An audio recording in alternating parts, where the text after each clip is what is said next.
क्या आप जानते हैं कि आज हम जिस युग में जी रहे हैं वो हमारे शास्त्रों में सबसे कठिन युग के रूप में वर्णित है। आइए जानें कलयुग के गहरे रहस्य और इससे पार पाने का मार्ग।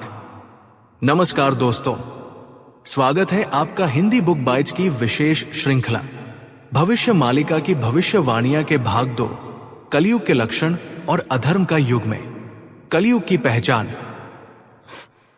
हम बात करेंगे कलयुग के बारे में, वो युग जिसमें हम वर्तमान में जी रहे हैं। हमारे प्राचीन ग्रंथों के अनुसार मानव सभ्यता 4 युगों से होकर गुजरती है: सत्ययुग, त्रेतायुग, द्वापर युग और कलयुग। इनमें से कलयुग को अंतिम और सबसे कठिन युग माना गया है। कलयुग की सबसे बड़ी पहचान है सत्य का ह्रास और असत्य का उत्थान।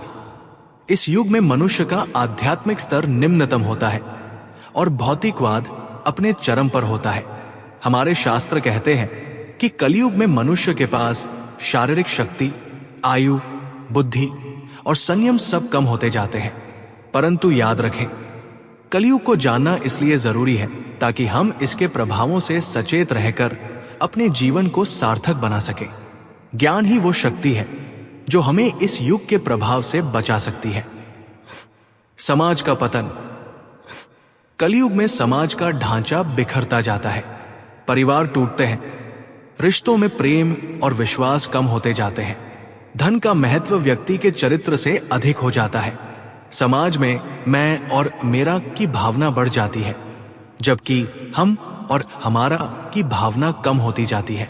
आज हम देख रहे हैं कि कैसे लोग भौतिक सुख सुविधाओं के पीछे भागते हैं, लेकिन मानसिक शांति से दूर होते जा रहे हैं। पड़ोसी अब पड़ोसियों को नहीं जानते। एक ही छत के नीचे रहने वाले परिवार के सदस्य भी एक दूसरे से बातचीत करने का समय नहीं निकाल पाते। फिर भी इस अंधकार में भी आशा की किरण है। हमें याद रखना चाहिए कि हर व्यक्ति अपने स्तर पर परिवर्तन ला सकता है। जब हम अपने परिवार, अपने समुदाय में प्रेम, सम्मान और सहयोग की भावना रखेंगे तो वो धीरे धीरे पूरे समाज में फैलेगी।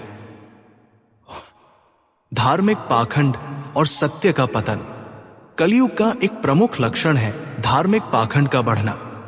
इस युग में धर्म के नाम पर अंधविश्वास, रूढ़िवादिता और कर्मकांड का बोलबाला होता है, जबकि धर्म का वास्तविक सार मानवता, प्रेम, करुणा और सेवा को भुला दिया जाता है।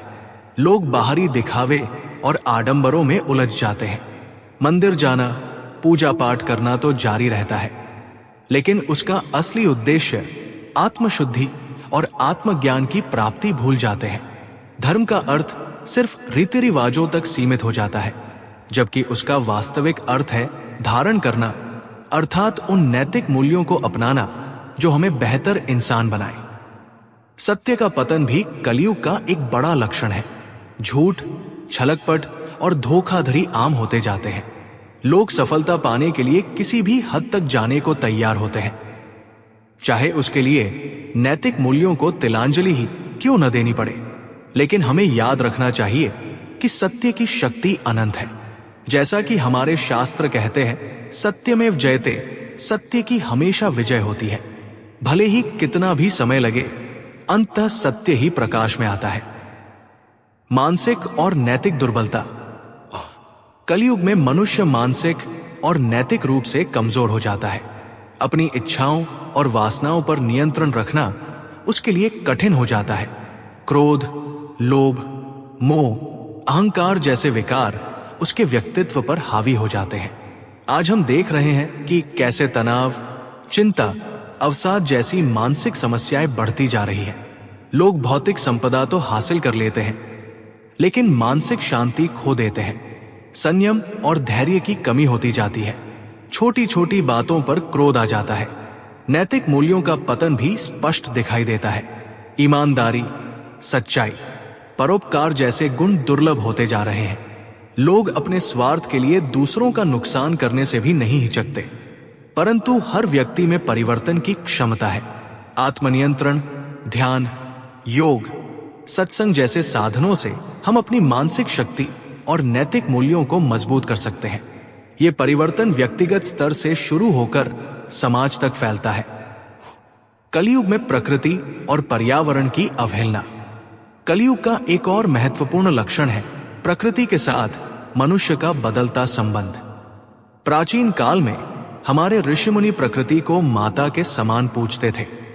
नदियों, पर्वतों, वनस्पतियों और पशु पक्षियों को देवतुल्य मानकर उनकी रक्षा करते थे। परंतु कलयुग में मनुष्य प्रकृति को केवल उपभोग की वस्तु समझने लगा है। वन कटते जा रहे हैं, नदियां प्रदूषित हो रही हैं, जल संकट गहराता जा रहा है, वायु प्रदूषण से अनेक बीमारियां फैल रही हैं, जलवायु परिवर्तन के कारण प्राकृतिक आपदाएं बढ़ रही हैं। हमारे शास्त्रों में कहा गया है वसुधैव कुटुंबकम, संपूर्ण पृथ्वी एक परिवार है।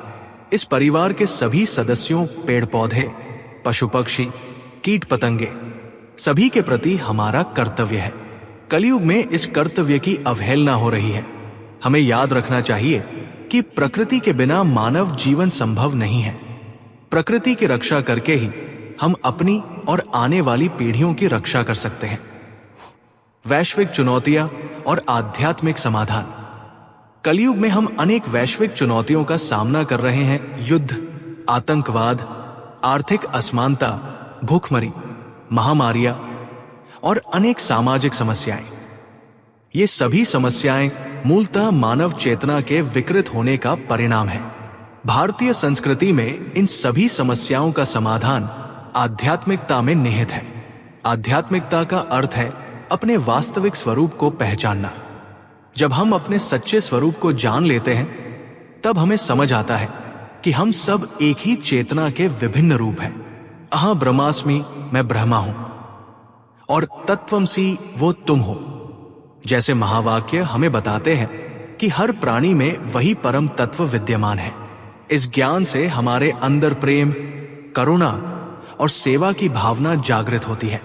कलयुग में भौतिक चुनौतियों का सामना करने के लिए हमें इसी आध्यात्मिक दृष्टिकोण को अपनाना होगा। व्यक्तिगत स्तर पर जागरूकता से लेकर वैश्विक स्तर पर सहयोग तक हमें अपनी प्राचीन ज्ञान परंपरा से मार्गदर्शन लेना होगा। प्रिय मित्रों, कलयुग के इन लक्षणों को जानना निराशा के लिए नहीं, बल्कि सचेत रहने के लिए है। हमारे शास्त्र कहते हैं कि कलयुग में ही आध्यात्मिक उन्नति का सबसे सरल मार्ग भी उपलब्ध है। इस युग में थोड़े से प्रयास से भी बड़ी उपलब्धि पाई जा सकती है। जैसे अंधकार में ही प्रकाश का महत्व समझ आता है, वैसे ही कलयुग के इस अंधकार में सत्य, प्रेम, करुणा और सेवा का प्रकाश और भी अधिक चमकता है। हमें याद रखना चाहिए कि हम अपने विचारों, वाणी और कर्मों से अपना भविष्य स्वयं निर्माण करते हैं। आइए हम सब मिलकर कलयुग के इन प्रभावों से सचेत रहते हुए अपने जीवन को सार्थक बनाएं। अपने अंदर के प्रकाश को पहचानें और उसे दूसरों तक फैलाएं। याद रखें, एक दीपक हजारों दीपकों को जला सकता है, फिर भी उसकी रोशनी कम नहीं होती। अगले भाग में हम जानेंगे कलयुग में आध्यात्मिक उन्नति के सरल उपाय और कैसे इस चुनौतीपूर्ण युग में भी हम अपने जीवन को सार्थक बना सकते हैं। तब तक के लिए जय हिंद, जय भारत। भारतीय ज्ञान संगम के इस चैनल पर हमारे साथ बने रहिए। अपने विचारों और सुझावों को कमेंट्स में अवश्य साझा करें और इस ज्ञान को अधिक से अधिक लोगों तक पहुंचाने के लिए चैनल को सब्सक्राइब करें और वीडियो को लाइक करें।